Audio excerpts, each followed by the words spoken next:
కిరణముల ఉదయాత్ముని గని అది పండిన తీయని పంటను కొడు సూర్య మండలము పండితి కాలని ఊళ్ళూరే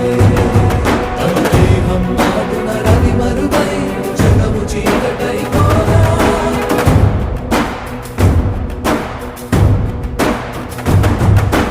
అది అమరేంద్రుడు గమనించి తన ఐరావతమధిరోహించి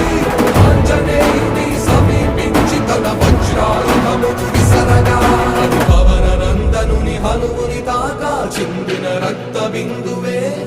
విద్యుద్వేగంతో ధరణి స్థలి వంద కడలిలో చచ్చి